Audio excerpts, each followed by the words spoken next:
Tabak po. Ngabi na.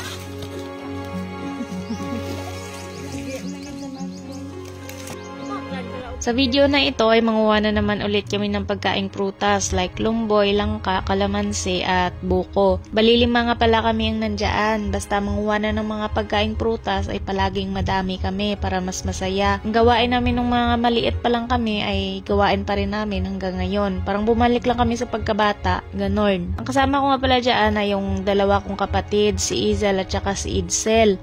At yung 2 ko ring pamangkin na si Marvin at saka si Robin, anak ng panganay naming kapatid.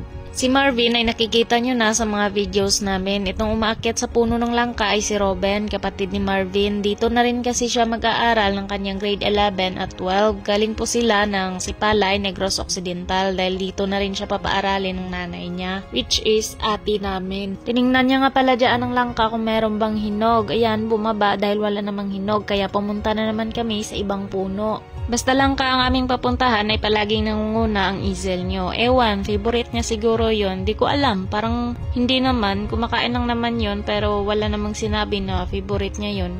Tiningnan niya dyan ang 2 bunga ng langka pero ganun pa rin, wala pa rin hinog kaya lumipat na naman kami sa ibang puno sa kabila lang at merong langka na nahulog mula sa kanyang puno. Ito ay hinog na at tingnan niyo naman kung gaano na naman ulit kasaya ang mukha ni Izel. Noong panahon ko hindi kasali ang mga bagets na ito kasi iba rin ang trip nila noon. Ang sa amin kasi nung mga maliliit pa lang kami ng mga ate at kuya ko kapag uwian na galing sa paaralan, syempre lumalakad lang kami, wala namang kalsada at sapa ang aming dinadaanan pa uwi.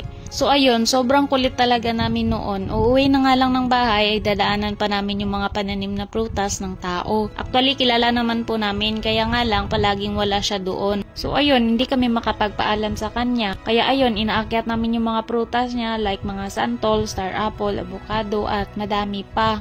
So, kung ano yung kinukuha namin ay inuubos naman po namin, oo. Kaya nga lang maling-mali. Pero, yun ay part pa po ng aming kabataan. Pero one time, naabutan niya kami. Ano daw ginagawa namin? Sabi niya ganon. Kinakabahan na kami, baka ano ang gagawin niya sa amin. Ang sagot naman namin sa kanya ay, kumuha lang kami dito kasi wala ka, nagugutom kasi kami. At buti naman, mabait si Manong. Sabi niya, sige kumuha lang kayo dyan, basta wag sayangin at ubusin ha. Ay, nakahinga kami ng malalim. So ayun, balik tayo dito. Pagkatapos namin manguha ng langka ay buko naman sana ang aming kukunin. Kaya nga lang, wala pang laman ang buko. Isang puno lang naman ang inakyat ni Idsel.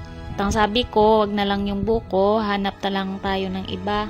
At eto, nakita naman namin ang kalamansi at madaming bunga kaya nanguha na naman kami. Ang lupaing ito ay hindi ho sa amin, binabantayan lang po namin ito. Pagmamayari po ito ng isang Korean or Koreano at pinapakuha lang po sa amin ang mga pagkaing nakatanim dito.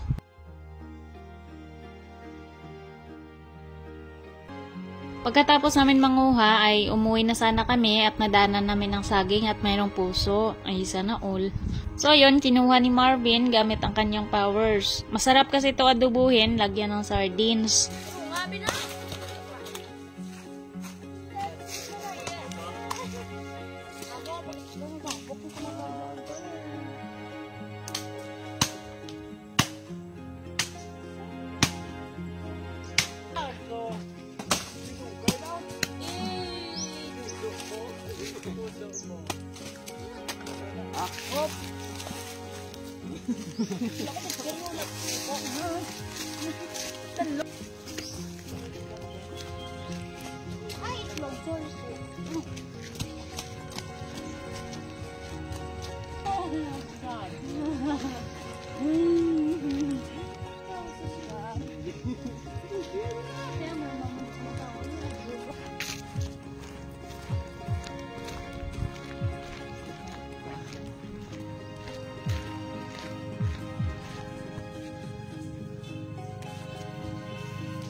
Da.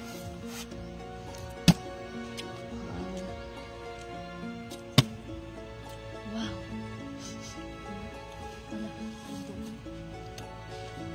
Hala.